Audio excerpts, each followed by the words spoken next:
streamingnya, Ya. persiapannya.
Andi Academy.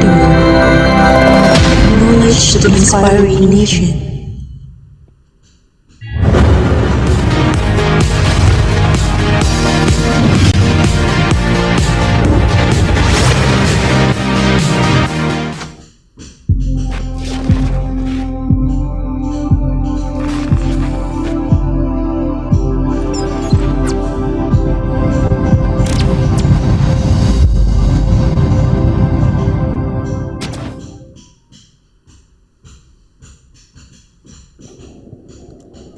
Assalamualaikum warahmatullahi wabarakatuh. Salam sejahtera untuk kita semua. Kembali lagi kita bertemu dalam kuliah umum Andi Academy, tempat kita belajar bersama berbagai macam ilmu pengetahuan langsung dari pakarnya. Pertumbuhan teknologi informasi yang sangat pesat, terutama dalam penggunaan media sosial, telah menghasilkan berbagai macam bentuk data, termasuk sebagian besar di antaranya adalah data berupa teks. Hal ini sejalan dengan pertumbuhan teknologi internet, baik dari sisi kecepatan ataupun jangkauan yang sudah semakin luas. Kontribusi teks terhadap jumlah data saat ini, terutama dari berbagai jejaring media sosial, pun semakin pesat.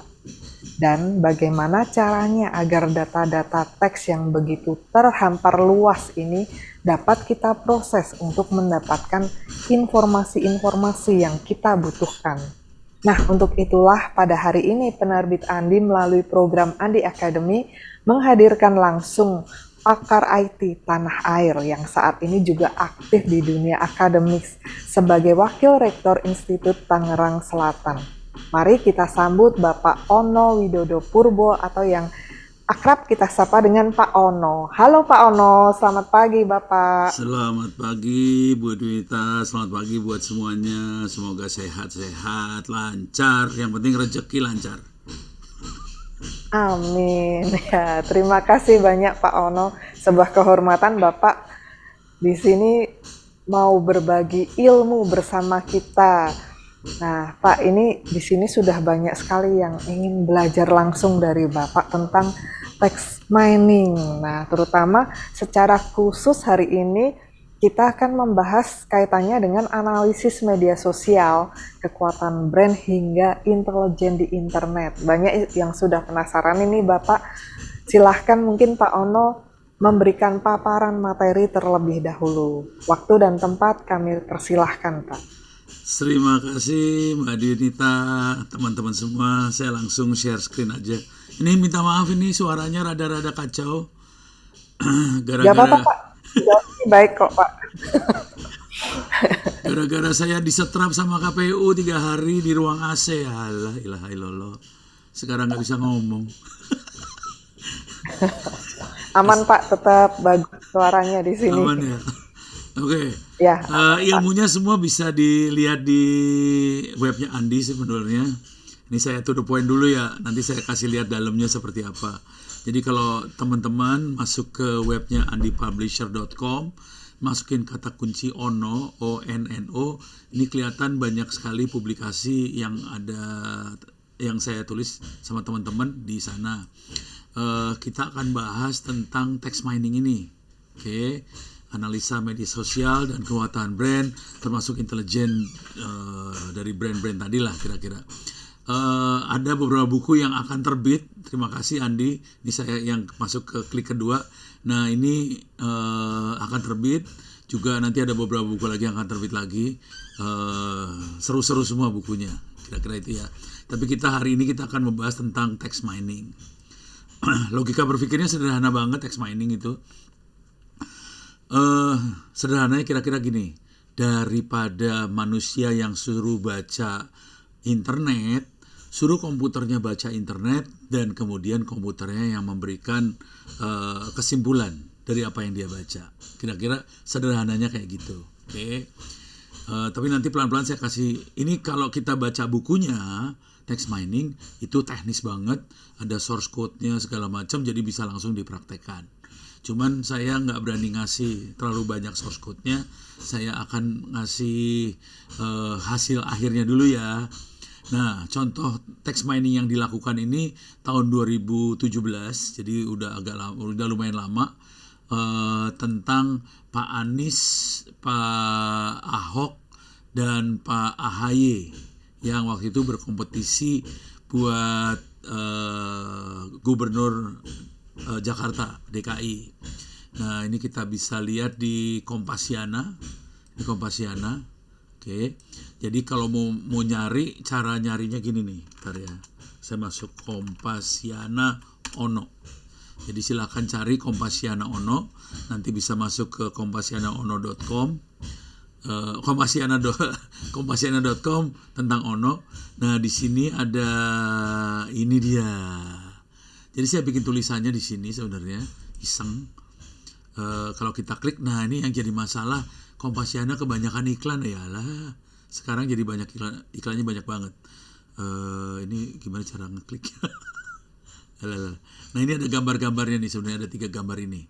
Cuma nanti kalau kita baca di dalam teksnya, gambarnya sudah dihack orang. Ini kalau lihat, kok gambarnya jadi bener sekarang? Oh, gambarnya jadi bener.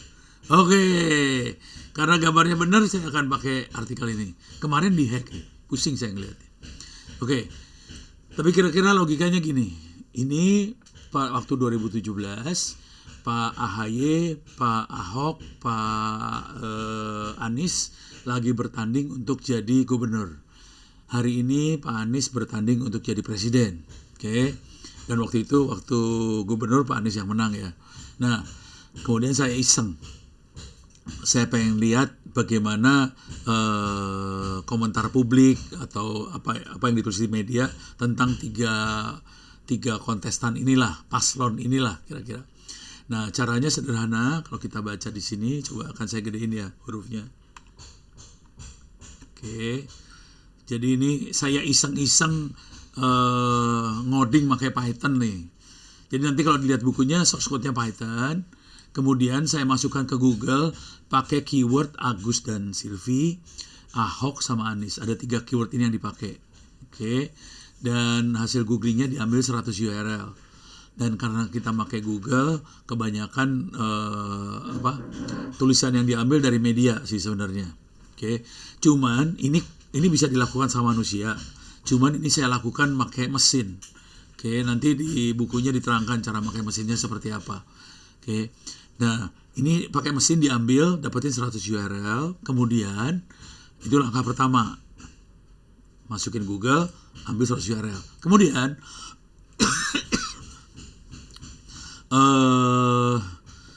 URL tersebut dibaca oleh program Python itu. Dibaca, diambil, dimasukin ke file. 100 artikel dimasukin ke file. Kira-kira kayak gitu. Nah, kemudian langkah ketiga adalah ternyata banyak sekali kata yang berhasil diambil dari file-file itu. Kata-katanya dari sosial banyak banget. Kemudian saya buang kata-kata stop words. Oke. Jadi prosesnya saya buang stopwords. Stopwords adalah kata-kata penghubung yang di, ke, dari, Anda, kami, dibuang-buangin semua tuh. Soalnya nggak penting-penting banget buat analisa. Oke. Terus juga banyak kata-kata yang iklan, ya, karena itu diambil dari banyak media. Jadi iklan-iklan kadang-kadang nggak ambil juga. Jadi harusnya saya buang-buangin tuh. Ini proses ngebuangnya diambil sama tool NLTK. Nah, cuman yang jadi masalah kita harus bikin sendiri stopper sama korpus buat ngebuangin ini semua, dimasukin ke Python tadi. Jadi intinya di langkah ketiga ini kita membersihkan file yang kita dapat dari kata-kata yang junk, kata-kata yang tidak bermanfaat buat analisa kita, gitu ya. Jadi diulang lagi ya. Keywordnya Agus dan Silvi, Ahok, Anies, dapat 100 URL, 100 URL-nya di browse, kemudian diambil file-filenya, kemudian dibuang kata-kata yang bermanfaat. Nah, kemudian kita cari hubungan antar kata. Ada dua jenis hubungan. Ada dua jenis maaf. Ada dua jenis hubungan atau proses lah. Yang pertama adalah kita ngitung jumlah kata. Ada berapa kata Anies, ada berapa kata AHY, ada berapa kata Silvi, ada berapa kata itu Ahok dan sebagainya. Nah, cuman kalau dibikin dalam bentuk tabel nggak enak ngelihatnya. Nah, di sini nanti penampilannya pakai word cloud, gitu ya. Nah, word cloud itu sederhana cara berpikirnya. Kata yang sering muncul, nah ini mungkin yang ini lebih enak nih ngelihatnya. Kata yang sering muncul hurufnya digedein, kata yang tidak sering muncul hurufnya dikecilin. Kira-kira seperti itu. Itu word cloud. Yang kedua adalah graph dari word. Oke. Ini jadinya graph network. Nah, ini lebih enak lihatnya. Ini kelihatan lebih enak. Oke. Tapi kira-kira kan tadi ada word cloud. Oke, tadi ada word cloud. Word cloud intinya dia cuma ngitung jumlah kata ini ada berapa, jumlah kata ini ada berapa, jumlah kata ini ada berapa. Kita dapat word cloud. Kemudian setelah word cloud, kita hitung kata ini, kata apa nempel sama kata apa. Jadi ini nempel nih. Ini nempel sama ini nempel ini. Nih. Kalau dia sering nempel, kayak ini sering nempel. Ntar saya gedein yang kelihatannya, yang ada kelihatan. Nih, nah ini agak lumayan. Ini kelihatan ada garis yang tipis, ada garis yang tebal. Jadi garis tebal adalah sering hubungan dua kata itu sering terjadi. Garis yang tipis hubungannya tidak sering terjadi. Jadi kelihatan di sini ada yang fontnya tebal, ada yang fontnya kecil. Jadi ini berarti sering terjadi. Ini ada budget, respons, apa segala macam sering terjadi. Yang tipis-tipis tidak sering terjadi. Nah, cara bacanya kira-kira gini. Kata yang sering muncul adalah isu yang sering muncul. Oke. Jadi kita bisa lihat dari waktu kita masukin kata-kata Anies atau kita masukin kata-kata AHY, satu lagi kata-kata Ahok, kita bisa lihat yang sering muncul kata apa sih, gitu ya. Nah, yang kedua, setelah kita tahu yang sering muncul kata apa, kita bisa lihat AHY berhubungan dengan kata apa sih, Ahok berhubungan dengan kata apa sih, Anies berhubungan dengan kata apa, kata apa yang sering muncul bersama dengan Anies, kata apa yang sering muncul dengan AHY dan sebagainya. Ini kita bisa lakukan untuk capres yang sekarang ini juga bisa dilakukan. Yang melakukan adalah Pak Ismail Fahmi, ya, bisa dilihat di Twitternya. Kalau nggak salah kalau Anda pengen lihat bisa lihat di Twitternya dia juga sih. Bentuknya sama yang kira-kira yang saya kasih tadi. Ntar coba saya lihat. Kalau nggak salah saya nge-tweet punyanya Ismail. Ntar mana ya? Oh, udah hilang lagi. Kalau nggak saya coba search aja ya. Dia keywordnya sederhana sih, drone print. Itu sama yang saya jelaskan kira-kira. Ntar ada gambarnya nggak deh? Ntar dia suka ngasih gambar soal. Ini analisa-analisanya jadi analisanya pakai aplikasi bikin sendiri sih rata-rata. Oh ini dia. Oh dia masukin ke YouTube tuh. Ya udah. Jadi bisa dilihat nanti bentuk gambarnya kira-kira seperti yang saya jelasin. Kira-kira seperti ini ya. Oke. Sekarang kita akan balik lagi ke sini. Oke. Mudah-mudahan Anda semua siap dengan chat. Oke. Tolong siap-siap chat. Sekarang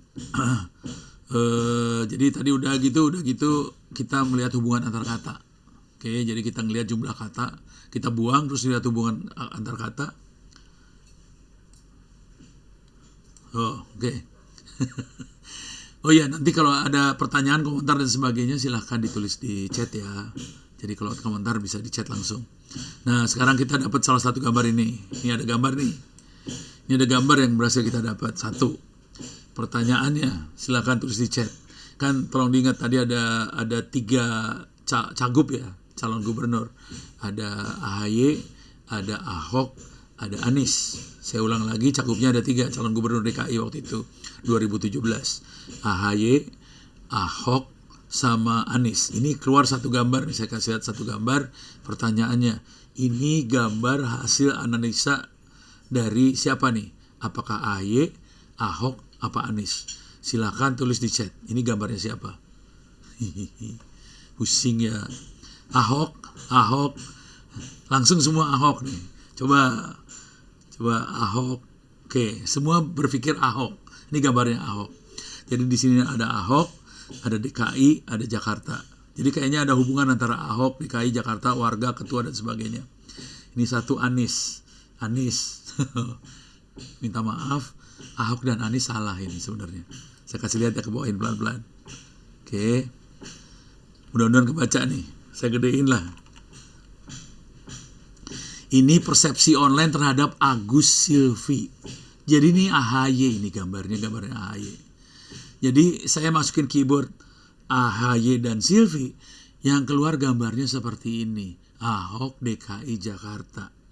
Memang AHY waktu itu berusaha jadi gubernur, makanya ada DKI Jakarta. Tapi Ahok lebih dominan daripada AHY. Jadi menariknya gitu ya. Saya kan bingung waktu saya bikin analisa, saya bingung tuh. Waktu saya jalankan programnya, saya bingung. Saya masukin keywordnya AHY, keluarnya Ahok. Bingung. Saya kerjain 2-3 kali sama persis. Keluarnya kayak gini terus. Saking pusingnya, saya akhirnya baca berita-beritanya. Nah, di situ saya mulai ngerti. Saya kan orang teknik, saya bukan orang media ya. Saya bukan orang Vkom lah. Setelah saya lihat kayak gini, saya baca beritanya. Akhirnya saya mengerti kenapa Ahok jadi dominan di situ. Ternyata AHY menyerang Ahok. Jadi banyak berita-berita dari kubunya AHY melakukan serangan pada Ahok.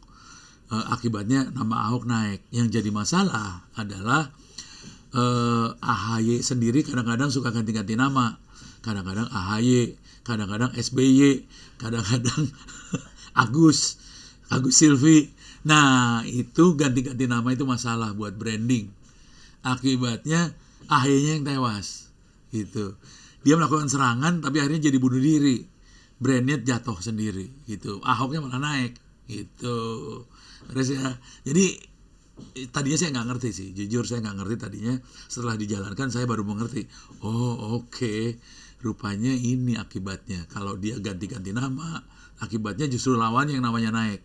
Dia jatuh gitu. Oke. Ini minta maaf saya nggak akan ngebahas untuk yang pemilu hari ini karena sensitif banget. Tapi kira-kira kayak ginilah tekniknya. Nah sekarang kita lihat gambar selanjutnya.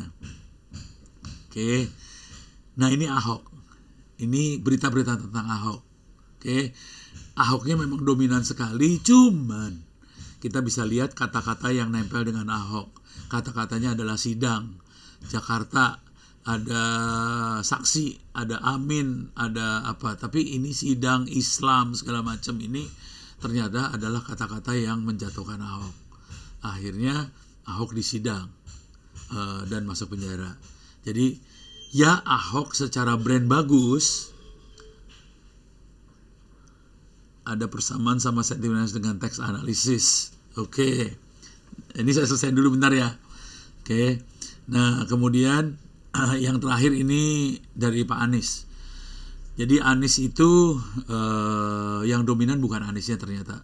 Jadi Anies itu membawa nama besar keluarga Baswedan, dan kalau Jakarta ini urusannya dengan apa sih namanya?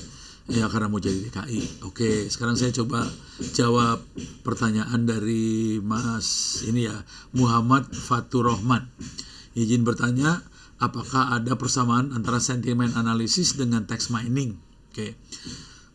Text mining itu teknik buat ngambil informasi dari kata-kata, gitu ya.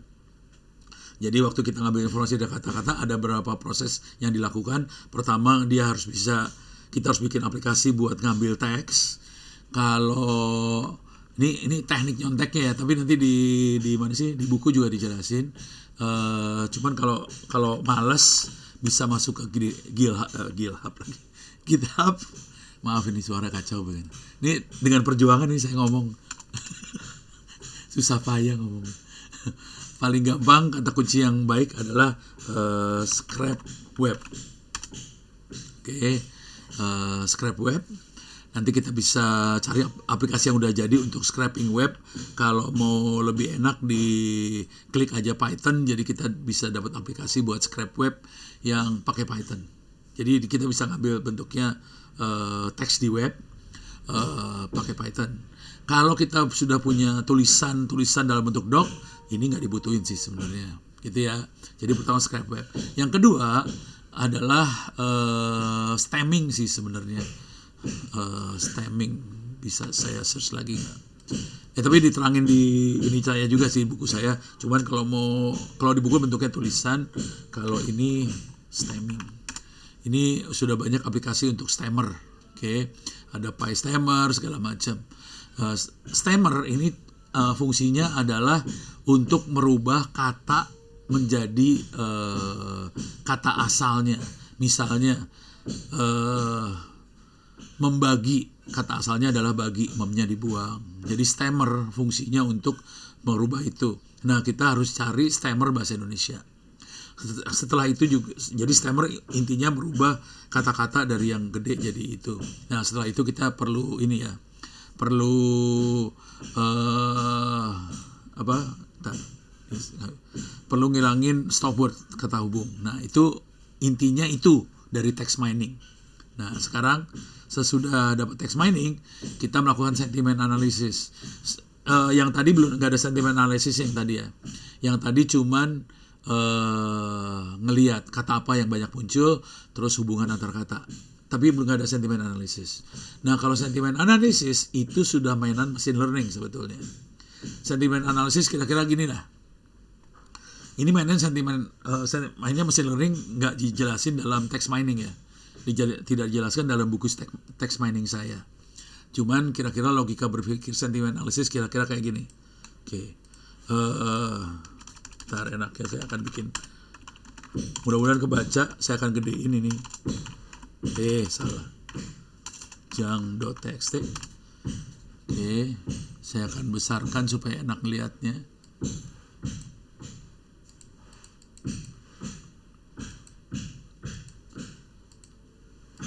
Oke, jadi kalau di sentiment analysis kita sudah dapat teksnya, nggak usah pakai text mining, pokoknya dapat teks aja, tidak perlu masuk stemmer, tidak perlu stop word segala macam dibuang, nggak perlu sih kalau mainan sentiment analysis.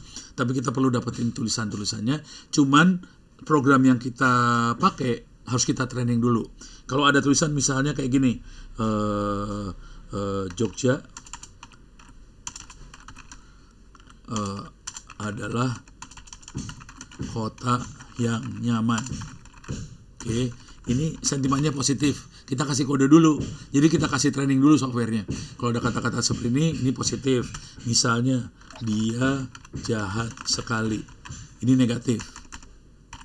Terus kita kasih kode, cari lagi. Misalnya, saya sakit keras. Oke, ini negatif. Setelah kita kumpulin kata-kata seperti ini, positif, negatif, teks yang kita mau analisa, jadi programnya kita training, dengan tulisan-tulisan seperti ini. Kemudian ada tulisan lain yang mau kita analisa, kita masukin dalam program yang sudah ada modelnya. Jadi kalau tulisan kayak gini negatif, tulisan kayak gini positif. Kemudian model ini kita teks yang kita punya diolah sama model yang kita punya. Nanti dia akan ngasih tahu sendiri ini negatif positif negatif positif. Dengan cara itu kita bisa tahu ini misalnya dalam kondisi pemilu seperti sekarang, kita bisa tahu respons media sosial terhadap paslon 1 gimana, positif atau negatif. Paslon 2 gimana, positif negatif. Nah, itu sentimen analisis ke arah sini. Kalau text mining yang ada di buku lebih ke arah seberapa dominan dia di pasarnya. Tapi positif negatifnya belum dianalisa di situ. Karena itu masuk kategorinya udah machine learning dan sebagainya. Nah, itu materi itu juga saya punya, tapi belum sempat dibukuin. Ya nanti ini masukan banget. Insya Allah saya akan coba bikin bukunya lah tentang sentimen analisis. Kira-kira gitu ya. Mudah-mudahan terjawab nih buat Pak Muhammad Fatur Rahman. Oke, sekarang saya akan coba sambil baca pertanyaan selanjutnya nih ya. Ini ada Pak Budi Harta Igede. Izin tanya, apakah model text mining ini bisa kita gunakan untuk analisa tren serangan siber? Nah, kalau untuk analisa tren serangan siber, dia lebih ke arah yang sentimen analisis. Yang tadi dijelasin. Lebih ke sentimen analisis, cuman dia tidak harus bentuknya text mining kalau serangan siber. Karena kita biasanya kalau ini minta maaf nih, ini nggak apa-apa ya. agak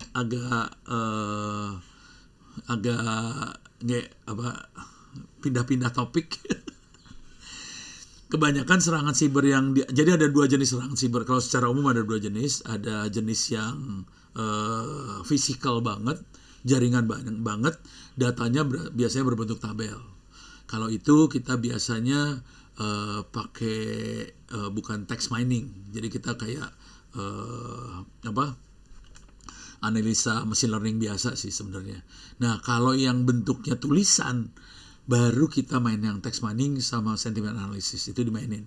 Jadi kalau di layer aplikasi, user, orang, komunitas, itu kita bisa pakai text mining buat serangan siber, dan itu dipakai sama teman-teman di aparat sih. Jadi aparat, teman-teman di Mabes, mereka melakukan sentiment analysis, text mining untuk mengidentifikasi teroris, pentolannya siapa sih, lokasinya ada di mana sih. Nah, itu udah mulai main sentiment analysis, main kayak gitu, dicampur sama text mining. Dia buat melokalisir, memfokuskan ini biang keroknya siapa sih gitu. Kalau di layar aplikasi. Tapi kalau serangan siber yang jaringan, dia akan pakai hasil data-data hasil penyadapan jaringan. Apakah itu Wireshark, apakah itu TCP dump, data-data jaringan itu kita training dulu. Dua proses ini perlu machine learning. Jadi text mining segala macam adalah kemampuan yang perlu kita punya di awal. Setelah kita punya kemampuan text mining segala macam tadi, kita masuk lagi ke dunia satu lagi yang lebih dahsyat, machine learning. Nah, untuk tadi serangan siber di level jaringan, kita ngambil data-data hasil penyadapan Wireshark sama TCP dump, terus kita training dulu. Kalau ini serangan, ini bukan serangan segala macam. Nanti kalau ada serangan yang masuk, itu kita bisa identifikasi itu serangan atau apa. Yang kedua ini, yang tentang serangan jaringan pakai machine learning, itu kategorinya riset S2 S3 hari ini. Termasuk bagaimana kita mendeteksi ransomware. Itu udah riset S2 S3 sih sekarang. Jadi pertanyaan Pak Budi Harta Igede itu sebagian adalah topik-topik S2 S3. Oke. Sekarang dari, mudah-mudahan terjawab ya. Kalau belum terjawab silakan chat lagi lah, posting. Dari Pak Totok Rudianto di Politik Aceh. Saya baru gabung. Text mining pakai aplikasi apa ya? Wah, ini menarik. Kalau di buku yang saya tulis, saya kasih source code-nya. Saya kasih lihat aja ya source code-nya. Sorry. Jadi tidak pakai aplikasi. Jadi kalau saya ngajarin programmingnya sih sebenarnya. Bentar, Homono download Python. Nah, ini dia. Nih, saya akan masuk ke mana dia? Data hasil. Clear layar. ls Python. Berarti bukan di sini nih. Ini data-data sama hasil-hasilnya saya taruh di sini. Data dan hasil-hasilnya saya taruh di sini. Ini perhatiin saya searching tweet Jokowi, Megawati kelihatan lah. Ini ada Pilkada DKI dan sebagainya kelihatan. Ini juga saya melakukan analisa buat positif negatif tadi, sentimen analisis. Jadi di bukunya ada penjelasan sedikit. Cuman jujur nggak bagus. Kalau buku itu lebih kayak statik. Kalau ada tulisan, kalau ada kata-kata tidak atau apa dibilang negatif. Yang lebih bagus kalau kita pakai machine learning, gitu ya. Jadi ini waktu awalnya saya masih belajar nulis buku itu sambil belajar. Oke, sekarang saya masuk ke yang bagus. Oke. Nah, ini adalah contoh source code-nya. Ini dijelaskan di buku ada. Coba saya lihat source code-nya dulu ya. Search. Nah, ini adalah source code untuk mendownload tweet. Oke. Keywordnya ada 3 nih, Ahok, Anies, Silvi. Kemudian saya akses ke Twitter. Oke. Kemudian nanti di save tweetnya. Kalau ini Twitter ya. Jadi itu ada di semua ada di dalam bukunya.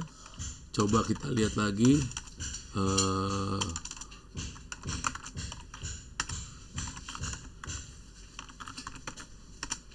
Ini adalah ini API buat Twitternya juga sih.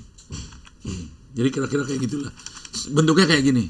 Softwarenya bukan software jadi. Kalau software jadi mah tinggal pakai aja ya. Ini saya ngasih tahu cara bikinnya sih sebenarnya. Buku itu ngasih tahu cara bikin. Nggak susah sih. Kalau kita lihat source code-nya juga nggak pendek-pendek sih. Asli. Source code-nya nggak panjang. Coba kita lihat lagi tadi ya.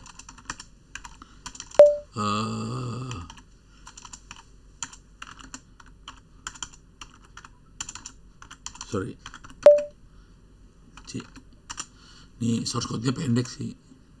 Ini buat bikin grafnya. Oke. Lumayan ya. Saya pikir pendek banget. Berarti waktu itu saya bikinnya sambil. Jadi kalau bikin ini pelan-pelan sih biasanya kecil, nanti gede gitu, kira-kira kayak gitu. Nah, ini udah banyak lagi source code yang di sini lebih parah lagi nih source code-nya. Ini ada yang Ahok lah. Kalau yang Selenium buat ngambil data dari web. Itu yang Selenium. Cuman sekarang udah nggak usah pakai Selenium, sudah pakai GitHub juga bisa. Di GitHub banyak aplikasi yang buat ngambil data dari web, kira-kira kayak gitu. Jadi kira-kira ini contoh source code-nya waktu saya nyoba, tapi yang bagusnya saya taruh dalam buku. Jadi kalau Anda baca bukunya, Anda dapat source code yang bagus-bagusnya sih sebenarnya. Nggak usah susah payah lagi seperti saya nyobain ini itu. Kira-kira kayak gitu ya. Oke, sambil saya baca. Oke, saya naikkan ke atas ya. Bentar, pertanyaan apa lagi?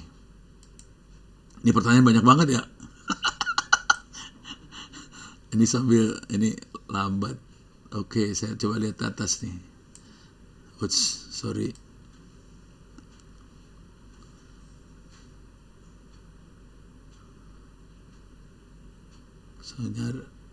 Ini kalau saya nggak kebaca, silakan ditulis ulang pertanyaannya ya. Ini pesan udah. Apakah? Udah. Saya baru ini udah. Yang Pak Toto dari Aceh udah. Sekarang kalau metode classification pakai SVM, Nasis Bayes biasanya Pak. Saya bikin Nasis Bayes pakai C#. Kulab misi ya boleh bisa. Ini pertanyaan dari Mas Aki ya. Untuk klasifikasi bisa pakai SVM, Nasis Bayes. Saya pernah bikin pakai C-Crash, hasilnya seperti Ismail Fahmi. Kalau Ismail Fahmi dia pakainya Perl. Dia rada ajaib tuh orang satu. Dia sukanya Perl, saya sukanya Python. Mas Aki makanya C-Crash, nggak masalah. Kita bisa boleh pakai bahasa apa aja. Yang penting hasilnya bagus, itu aja lah. Kita pakai yang familiar aja lah gitu, kira-kira kayak gitu ya. Jadi Ismail Fahmi makanya Pearl dia alirannya Pearl. Kalau dia lagi ngeledekin saya kira-kira gini, kalau lagi ngeledekin Ismail Fahmi itu. Ismail Fahmi kan pakai Pearl. Pearl itu lambangnya onta. Jadi dia bilang saya pakai Pearl karena saya mau masuk surga. Sementara kalau saya kan makanya Python. Python tuh lambangnya ular, itu masuk neraka dia bilang. Biasa Ismail Fahmi kadang-kadang suka ngaco orangnya. Gitu ya Mas Akhi. Ini sama prinsipnya dengan cara kerja peta bibliometrik ya Pak. Waduh, ini pertanyaan dari Mas Pramono Pido ya. Saya nggak tahu tentang bibliometrik. Mungkin dia yang nggak tahu. Ini saya nggak bisa jawab yang ini. Saya nggak tahu bibliometrik soalnya. Mungkin sama ya bisa jadi. Jadi teknik-teknik ini akhirnya kita, kalau ujung Ismail Fahmi itu dia S3-nya tentang knowledge management. Memang jurusan biblio atau pustakawan lah. Jadi bagiannya bagian perpustakaan memang. Nampaknya itu yang dipakai sama bibliometrik kayaknya. Tapi saya istilah bibliometrik baru sekarang saya dengar gitu. Kayaknya ya. Oke, saya lanjut dulu ya. Izin tanya, ini dari Mas Andra Anugrah. Saya ingin bertanya, apakah metode text mining ini bisa dipakai untuk ambil data suara dari video, audio, dikonversikan ke teks? Oke. Kalau itu beda. Jadi text mining ini, kalau text mining yang di buku saya, itu bukan buat mengkonversikan suara multimedia jadi teks. Kalau itu sudah mainnya udah machine learning kalau itu. Jadi dia lebih ke pattern recognition, pola. Dia mengidentifikasi pola, kalau sinyal sinusnya kayak gini, itu tulisannya apa. Nah, teknik pengenalan pola itu yang dipakai oleh aplikasi speech to text di Google, kira-kira kayak gitu. Jadi Google ngasih training ke mesinnya, semua kata di trainingin, udah gitu dia keluarin kalau kata ini keluarnya tulisannya seperti apa kayak gitu. Jadi dia kasih training. Jadi itu pengenalan pola, bukan text mining, ini beda gitu ya. Tapi itu ilmu juga yang Mas Andra Anugrah tanyakan, ilmu juga. Tidak di cover dalam buku ini, dan itu ilmu keren banget bagaimana kita mengenali suara jadi teks. Yang seru lagi adalah ngerubah suara dari suara ke jadi suara lain. Bisa juga, jangan khawatir, bisa suara ke teks, teks ke suara, atau suara ke suara lain, atau satu gambar ke gambar lain bisa. Jadi kalau suara ke suara, gambar ke gambar, itu udah yang sering dipakai untuk jadi deep fakes. Jadi kalau kita pengen pura-pura pakai suara kita dirubah jadi suara Jokowi, bisa itu. Jadi suara ke suara itu bisa. Jadi tidak hanya suara ke teks, bisa juga suara ke suara. Itu yang seru.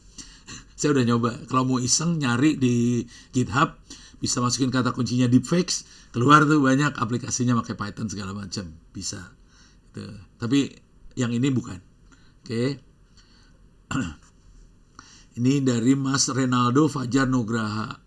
Maaf sedikit OT, apakah ada grup komunitas dari Bapak? Saya mahasiswa bisnis digital, ingin belajar IT sedikit juga dari Bapak. Mungkin kalau grup yang biasa kita kenal di WhatsApp segala macam, atau di Telegram, saya nggak punya.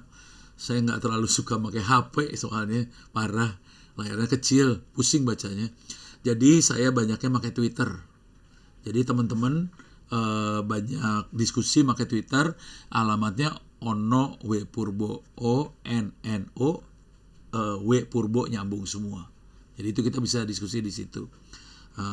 Terus itu beres ya kalau grup. Cuman kalau mau belajar dari saya bisa free, gratis, ada di opencourse.itts.ac.id. Ini kalau saya tulis nanti ke bawah dia, nggak apa-apa deh ya. Open course itts.ac.id, saya tulis di ac.id di grup. Kemudian satu lagi Twitternya Ono W Purbo, saya tulis di grup. Kalau Twitter bisa komunikasi dua arah, kalau open course itu buat e-learningnya free, dua-duanya free, gak bayar. Untuk text mining sama dengan data scraping nggak Pak? Jadi depannya text mining, front endnya text, ini dari pertanyaan dari Mas Ahmad Saleh. Depannya text mining adalah data scraping data gitu ya. Jadi text mining di belakangnya scraping data itu gitu. Oke, nih sorry saya jadi loncat ke bawah nih, soalnya gara-gara ngetik dia turun ke bawah langsung. Ini ada di bawahnya ada pertanyaan dari Mas Suminar Ari Wibowo. Bagaimana menentukan konteks suatu kata bisa memiliki makna berbeda di tempat atau kalimat yang berbeda? Ini kalau udah konteks, text mining nggak bisa. Text mining cuman bisa ngitung jumlah sama hubungan antara dua kata. Nah, untuk konteks itu manusia yang ngelihatnya. Tapi kalau kita mainan dengan machine learning, konteks bisa keluar pakai machine learning. Jadi kalau udah main konteks, yang lebih bagus machine learning sih sebenarnya. Kalau text mining cuma hubungan antara dua kata. Dan itu kita bisa meraba kira-kira konteksnya tentang apa. Misalnya kata apa ya, ayam. Kalau dia berhubungan dengan kata sebelumnya adalah ternak, ini urusannya buat petani misalnya. Kalau hubungannya dengan goreng, ini pasti buat makanan gitu. Kira-kira gitu konteksnya. Oke, mudah-mudahan mulai kebaca. Jadi text mining ini masih lebih sederhana dari machine learning, gitu ya. Waduh, ini pertanyaan banyak banget ya. Stres saya. Saya naikin ke atas ya. Mudah-mudahan saya bisa jawab yang pertanyaan yang sebelum-sebelumnya. Oke, wait, salah. Saya naikin ke atas. Ini bagaimana ini Mas Alvaris Priyovani, izin tanya Pak, bagaimana cara melabel data teks yang belum terlabeli? Jadi kalau ini kebanyakan udah larinya ke machine learning semua nih ya. Jadi kalau kita udah mulai main label-labelan data teks, caranya kita bikin korpusnya itu bentuknya file Excel. Jadi korpusnya file Excel, masukin aja tulisannya ke dalam file Excel, kemudian kita bikin dua atau tiga kolom misalnya. Kolom pertama adalah teksnya, kolom kedua adalah labelnya. Misalnya ini sentimennya positif, negatif. Jadi kalau mau mainan SVM, bias, naive bias, segala macam, kita memang perlu training data yang dilabelin. Kalau udah main kayak gitu, saya akan pakai file Excel biasa. Jadi ada tulisan, ada labelnya. Jadi ngelabelnya sederhana banget sih sebenarnya, cuman ada dalam kolom-kolom, ada teksnya, ada labelnya. File Excel ini yang bisa dibaca sama si Python, atau saya sering kali kalau mau gampang sih pakai Orange, kira-kira gitu. Jadi bentuknya file Excel.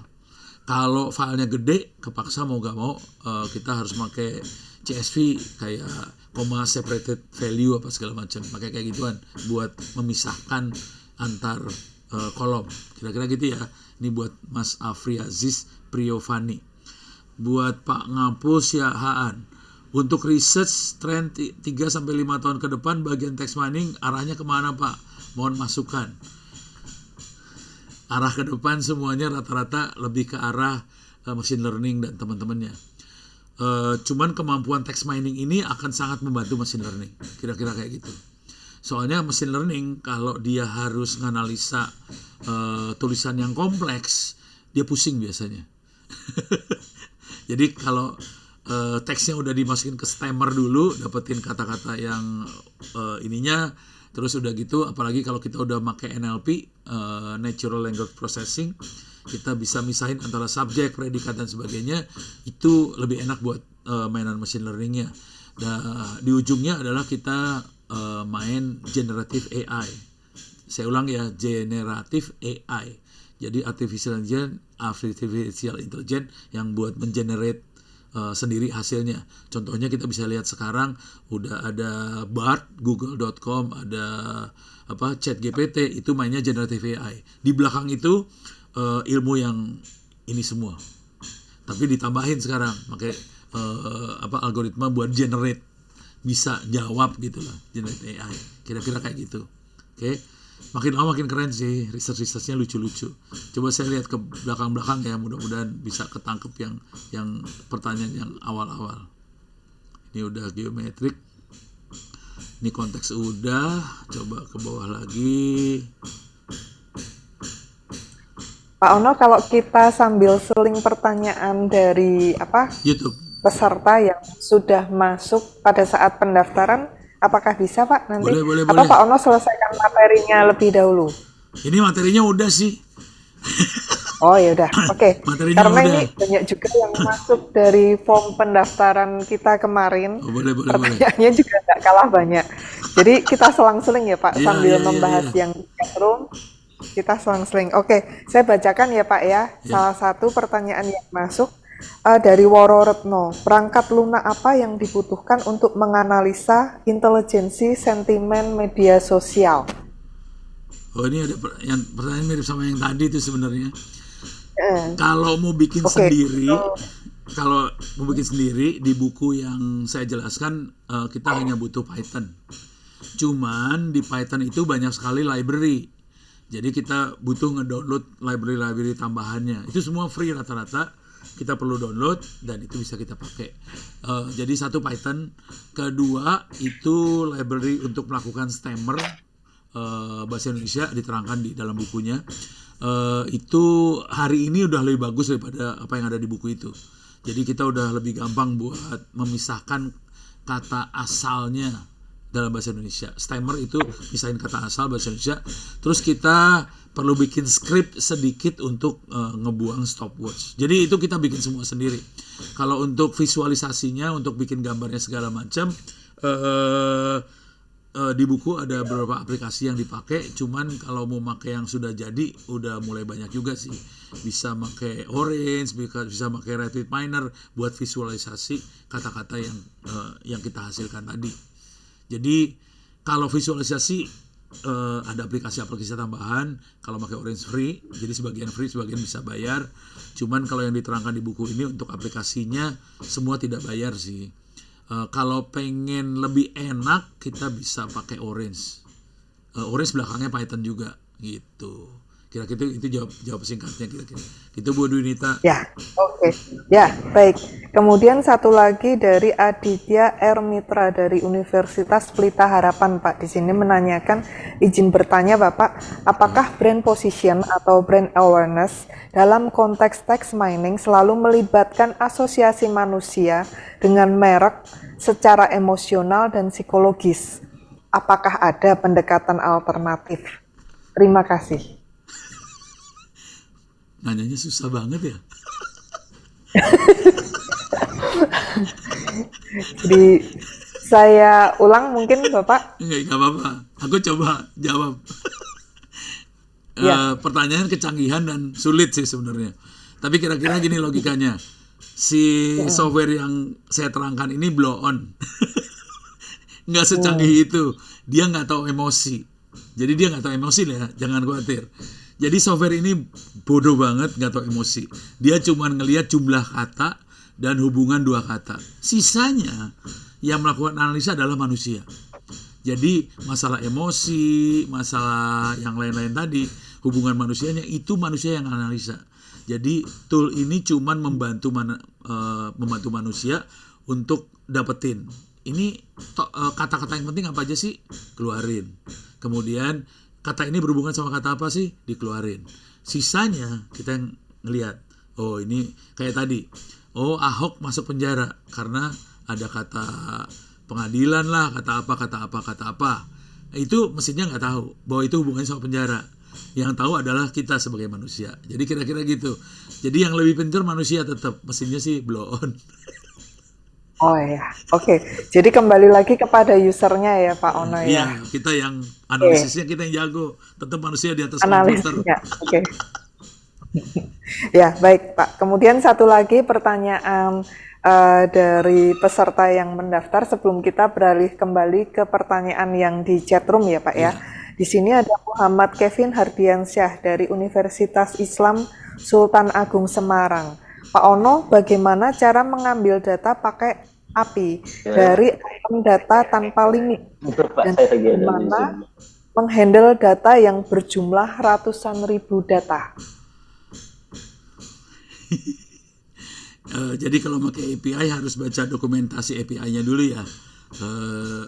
Kalau saya kebetulan biasanya kalau yang pakai API gitu kadang-kadang perlu duit juga sih. Kayak ke Twitter kan pakai uang tuh kalau mau dapat ribuan tweet yang banyak bentuknya API. Kemudian kita kasih uang nanti kita bisa sedot dalam bentuk API. Nah Kalau itu udah bisa dapat, seringkali datanya pakai format JSON. Jadi kita kemungkinan kalau nggak JSON, XML lah, di antara dua itulah. Dia biasanya nggak ada dalam bentuk format teks aja.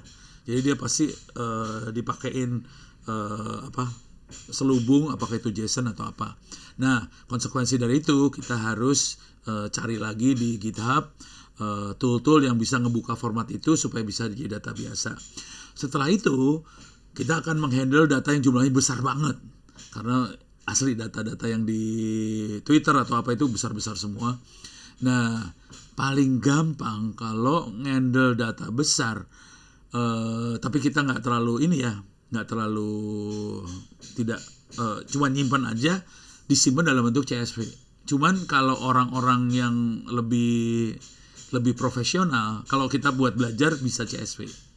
Itu teks biasa, koma separated value, bisa titik koma, bisa koma, apa segala macam. Nah, si CSV itu datanya bisa menghandle data besar. Cuman nanti waktu search-nya pusing. Mungkin lebih enak kita kalau bisa disimpan dalam bentuk format JSON atau teman-temannya kayak gitu. Kalau nggak JSON, XML kayak gitu bisa lebih enak menghandle-nya. Kita bisa pakai aplikasi buat searching yang lebih enak gitu. Aplikasinya biasanya ada di Apache. Coba, saya lupa namanya. Ismail tuh murid saya soalnya. Jadi kita sering ledek-ledekan satu sama lain kadang-kadang. Soalnya saya ahli neraka, dia ahli surga, dia bilang dia makanya onta. Coba Apache, ada tool buat search engine, search gitu ya. Ntar saya cari. Nah, pakai Solr, Apache Solr free open search engine di Apache. Dan si Solr ini cantiknya adalah dia akan baca data kita, kemudian data ini dia akan bikin summary-nya, ringkasannya. Jadi nanti dia tiap kali search tidak akan baca lagi ke datanya yang gede. Dia akan search-nya pakai Solr ke data yang ringkasannya tadi. Dengan cara itu proses searching-nya jadi cepat gitu. Jadi pertama kalau main API, kalau diulang ya, pertama makin API tolong baca dokumentasi API-nya, dia ngeluarin datanya bentuknya apa. Kemungkinan besar sih bentuknya pasti teks. Nah, tinggal formatnya apa, bisa XML, bisa JSON, bisa CSV, apa segala macam. Nah, itu bisa di save. XML, JSON, segala macam tadi bentuknya file teks biasa sih sebenarnya. Jadi di save bentuknya file teks biasa. Nah, kemudian biasanya kita akan dibantu sama Apache Solr ini untuk search-nya. Kira-kira gitu ya. Nah, ini jujur dulu ya, ini tidak diterangkan dalam buku text mining. Jadi text mining belum membahas sampai sejauh ini gitu ya. Gitu, Bu. Akan ditulis buku terbaru. Berarti akan ada buku terbarunya ya Pak Ono setelah ini. Nah, terima kasih. Kita tunggu saja ini teman-teman buku terbaru dari Pak Ono berikutnya. Oke, baik Pak Ono, kita beralih kembali ke pertanyaan teman-teman di chatroom ya. Ada dari Yoga. Izin bertanya Pak, cara untuk mengumpulkan dataset mengenai pariwisata Indonesia dengan efektif dan efisien, terus spesifik untuk pariwisata Pak Ono. Silakan Pak. Ini teknik untuk mencari dataset. Oke, pariwisata Indonesia ya. Cara yang paling blow on dulu. Ini saya kasih tahu cara paling blow on dulu.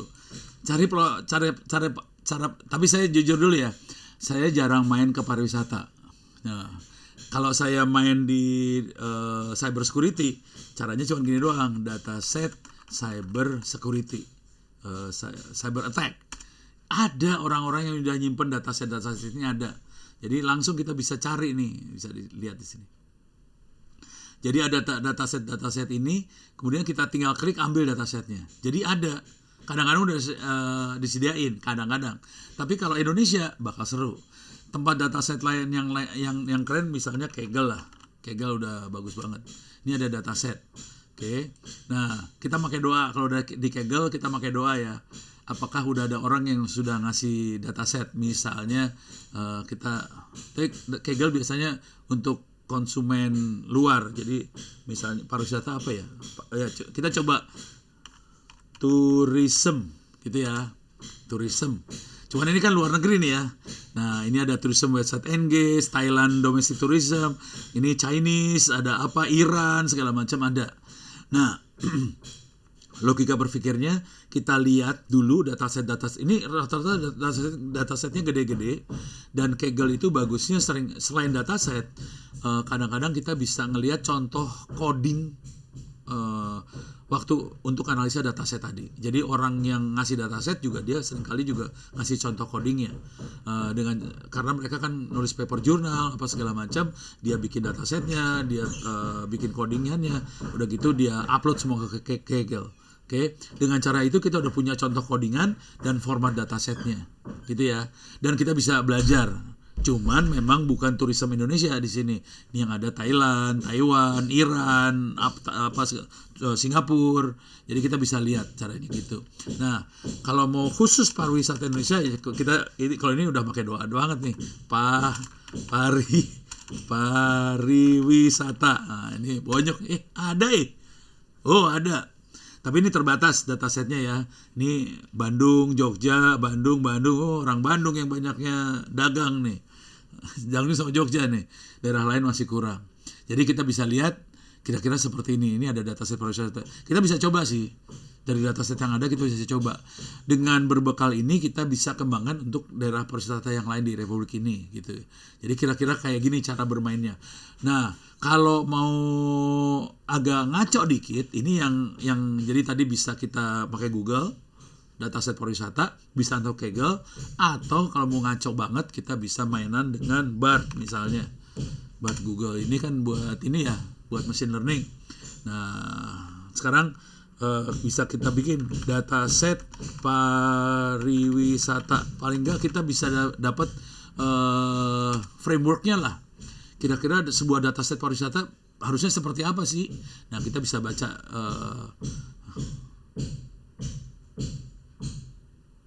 ini rata-rata. Oh, ini ada. Oh, ini data statistik ya. Ini ada data dari Menbudpar gitu ya. Ini bisa dikebawain lagi nggak sih? Ini saya nyari mouse saya lari kemana larinya? Kok nggak bisa turun ke bawah sih? Nggak bisa turun ke bawah nih. Oh, ini bisa nih. Kira-kira kayak gitu. Tapi kita bisa lihat apa aja yang dibutuhin. Kalau mau lebih spesifik ya harus gini ya. Misalnya kayak gini. Format dataset pariwisata yang baik gitu. Nah, kita bisa dapat nanti formatnya seperti apa. Kalau kita pengen bikin dataset ya, harus ada apa segala macam bisa kita lihat sih. Kolomnya apa aja yang harus ada gitu. Jadi dengan cara itu kita bisa bikin dataset sendiri, bisa nyari dataset. Nah, ini contoh-contohnya nih. Contoh-contohnya, ini ada juga sumbernya dikasih juga sama dia. Cuman ini mah seru. Dia cuma ngasih BPS. BPS kan banyak banget data di situ. Pusing kepala loh. Gitu kira-kira Bu Dunita, mudah-mudahan menjawab nih. Ya, baik, terima kasih banyak Pak Ono, dan tidak terasa ini sudah 60 menit Pak. Mungkin satu pertanyaan terakhir ya Pak ya. Monggo. Karena sebetulnya masih banyak sekali. Bahkan di sini ada peserta yang menanyakan kapan Pak Ono akan ada kelas text mining lagi, itu sudah ada yang menanyakan juga Pak. Oke, ditunggu saja di YouTube TV Andi ya Pak Ono ya. Ya, siap. Akan ada kelas-kelas berikutnya. Baik. Pak Ono, mungkin satu pertanyaan untuk menutup. Di sini ada dari Junisar AP dari Universitas Terbuka. Seberapa kuat media sosial dijadikan wadah digital marketing untuk sebuah usaha kecil dan mikro? Jadi mungkin lebih aplikatif untuk penggunaan di digital marketingnya. Ini jujur. Agak keluar Nggak apa-apa sih. Ini jujur dulu ya, Bu.